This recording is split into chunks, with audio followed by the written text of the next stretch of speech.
രണ്ട് ചോദ്യത്തിനും മറുപടി കണ്ടെത്തണം. ഒന്ന്, ഒരു പഴം തിന്നതാണോടോ ഉപദേശി പാപം? അല്ല, പിന്നെന്താ ഈ പാപം? ഒന്ന് ശ്രദ്ധിച്ചേ. രണ്ട് കുടുംബക്കാർ തമ്മിൽ അതിര് തർക്കം ഉണ്ടാകുന്നു, രണ്ട് വീട്ടുകാർ തമ്മിൽ അടിയാകുന്നു. അതിര് തർക്കം, വസ്തു തർക്കം. നാട്ടുകാർ പോലീസിനെ വിളിച്ചു, പോലീസ് വന്നു, കേൾക്കുന്നില്ല. റവന്യൂ വിളിച്ചു, റവന്യൂ വന്നു, കേൾക്കുന്നില്ല. ഇവർ തമ്മിൽ അടി മൂത്ത് നിൽക്കുന്നു. എന്നാൽ പിന്നെ ഇവിടെ കിടന്ന് അടിക്കണ്ട, കോടതി കേസ് എടുക്കട്ടെ. കോടതി വിധി വരുന്നവർ തമ്മിൽ അടിക്കരുത്. ഓക്കെ, നിങ്ങളൊക്കെ ഓക്കെ.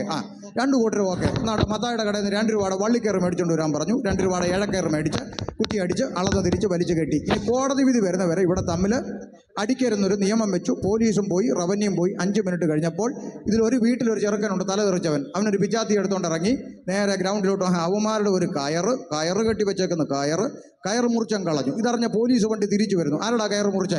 ഉണ്ടല്ലോ അവനാ സാറേ, ഇങ്ങോട്ട് പാടാന്ന് പറഞ്ഞ് പിടിച്ചു. ചെവിക്കലിനിട്ടൊരു അടിയും കൊടുത്തു.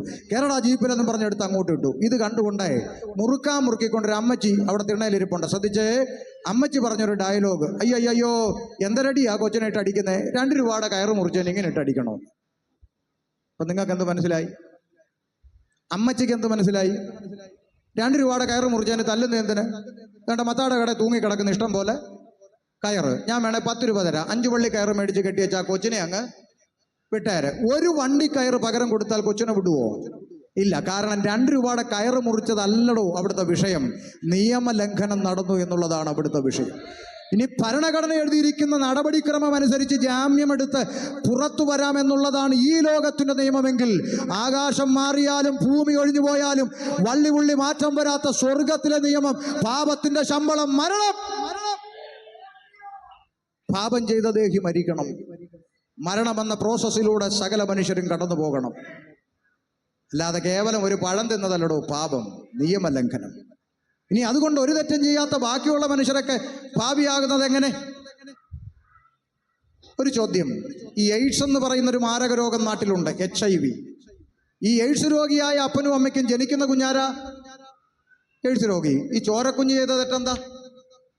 ഈ ചോരക്കുഞ്ഞ് വ്യഭിചാരം ചെയ്തുവോ? ഇല്ല. ബ്ലഡ് സ്വീകരിച്ചോ? ഇല്ല. പിന്നെ ബ്ലേഡ് മാറിയെടുത്ത് ഷേവ് ചെയ്തോ ചോരക്കുഞ്ഞ്? ഇല്ല. പിന്നെ എങ്ങനെ ഈ കുഞ്ഞ് രോഗിയായെന്നൊന്ന് പറ. ആരാ തെറ്റ് ചെയ്തേ? അപ്പനും അമ്മയും വഴിവിട്ടു ജീവിച്ചതിന്റെ ഫലം ഒരു തെറ്റും ചെയ്യാത്തൊരു കുഞ്ഞ് ഒരു ജന്മം മുഴുവൻ അനുഭവിക്കുന്നത്. ഇവിടുത്തെ സയൻസിന് എതിർപ്പില്ലല്ലോ, ഇവിടുത്തെ ഡിഗ്രിക്ക് എതിർപ്പില്ലല്ലോ. കാരണം അതിനവർക്കൊരു ഉത്തരം പറയാനുണ്ട്. അത് രക്തത്തിലൂടെ വന്നതല്ലേ പാസ്റ്ററേ എന്ന് ആണല്ലോ. അങ്ങനെയെങ്കിൽ തിരുവചനത്തിനൊരു ഉത്തരം പറയാനുണ്ട്.